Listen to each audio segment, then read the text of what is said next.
Welcome to the Heal Loudly Movement podcast. I'm your host, Daniel Ryan Kotler. Today's episode is not about heartbreak, breakups, or relationship mistakes. It's not about self-help, coping strategies, or moving on. This episode is about naming a crime that's been hidden in plain sight for far too long. What we're talking about today is narcissistic abuse as psychological warfare, and why it must be recognized for what it truly is, psychological homicide. See, this isn't a memoir. This isn't a story about a failed relationship. This isn't an exercise in pathologizing ordinary conflict or mutual dysfunction. What I'm describing is a systematic crime against the human mind and spirit. It's a deliberate, repeatable, and forensically identifiable.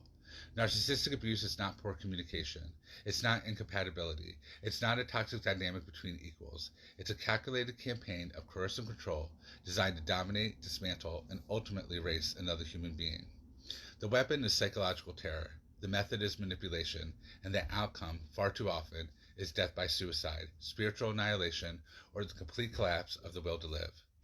These are deaths without visible wounds. There's no gun, no knife, no blood at the scene, but the loss of life is just as real. Families are still left grieving, survivors are still left shattered, and the body count exists whether society is willing to acknowledge it or not. This is psychological homicide, and if we do not name it, we can't stop it. Narcissistic abuse operates with the precision and the discipline of a covert intelligence operation. Its structure mirrors interrogation and psychological torture protocols used to break prisoners of war. Isolation, destabilization, confusion, dependency, identity erosion.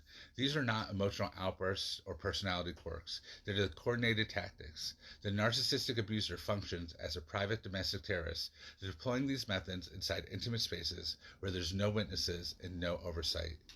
Whether the abuser is consciously aware of these tactics or acting through pathological compulsion does not change the legal reality.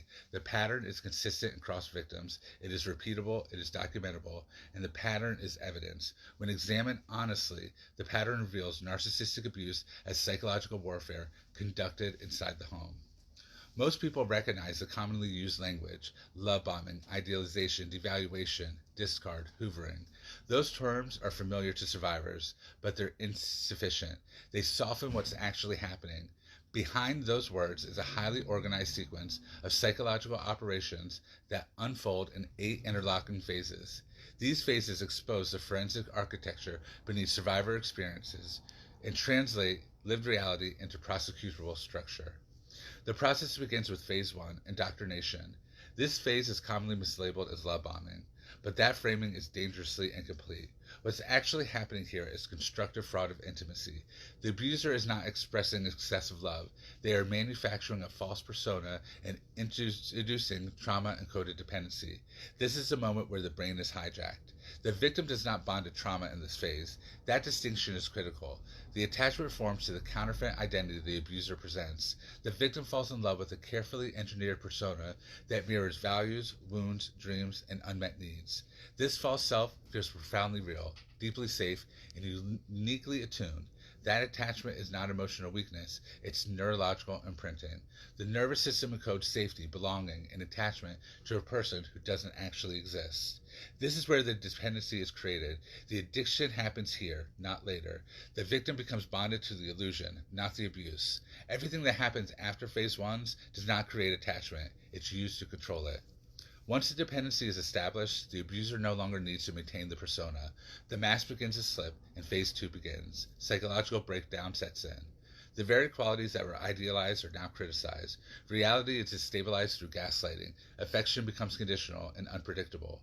Cruelty alternates with warmth in a way that produces profound confusion. This confusion is intentional. It erodes confidence in memory, perception, and self-trust. And over time, the victim begins to doubt their reality, their judgment, and eventually their worth as a human being. The collapse opens the door to phase 3, psychological enslavement. Isolation from friends and family accelerates. Finances are weaponized. Sleep routines and stability are disrupted. These conditions deepen the reliance and create captivity. What is often referred to as trauma bonding becomes even more visible here, but it's not the origin of the bond. The trauma is now being used as a control mechanism through intermittent reinforcement. The victim is not bonded to pain. They are chasing the return of the false persona that was implanted in phase 1. Phase 4 is mental reprogramming. Through repetition, contradiction, narrative distortion, and rewriting history, the abuser reshapes the victim's perception of reality. Allies are reframed as threats. The abuser's needs become moral law, and over time, the victim's original identity is erased and replaced with one that exists solely to maintain the abuser's dominance. This is psychological brainwashing. It is indistinguishable from cult indoctrination. When resistance reappears, faith emerges, psychological punishment intensifies. Affection is withdrawn, silence is weaponized, humiliation, triangulation, and social shaming are deployed. This is retaliation for defiance. The purpose here is to extinguish hope and reinforce fear. Each attempt to assert autonomy is met with consequences designed to teach compliance. Phase 6 is psychological submission. Learned helplessness takes hold. The victim no longer believes escape is possible or deserved. Agency collapses. This is one of the most dangerous phases because suicide risk peaks when a person believes there's no future and no way out. The loss of agency removes the final barrier between survival and self-destruction. Even when the victim physically leaves, phase 7 persists. Psychological captivity remains. The abuser voice continues eternally. Shame, fear, and conditions linger. Many survivors describe feeling haunted. Cyclical discards of hoovering reinforces captivity, pulling the victim back and deepening the dependency each time. The body may be free, but the mind is not. And the final phase is destruction and erasure. Smear campaigns, reputational annihilation, social obliteration. The abuser rewrites history, portrays themselves as the victim, and replaces their target with chilling speed. The survivor is left isolated, discredited, and psychologically devastated. And for many, this is a final wound. This is not abandonment, this is execution by erasure. Escaping the abuser doesn't end the harm. Survivors enter a second battlefield where institutions meant to protect them replicate the abuse. Law enforcement minimizes psychological harm. Courts mislabel corrosive control as conflict. And medical professionals medicate symptoms without addressing captivity.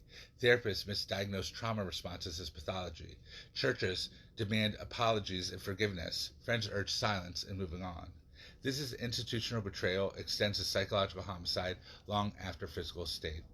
Language itself becomes unaccomplished. Words like toxic relationship and high conflict sanitize captivity and shield perpetrators.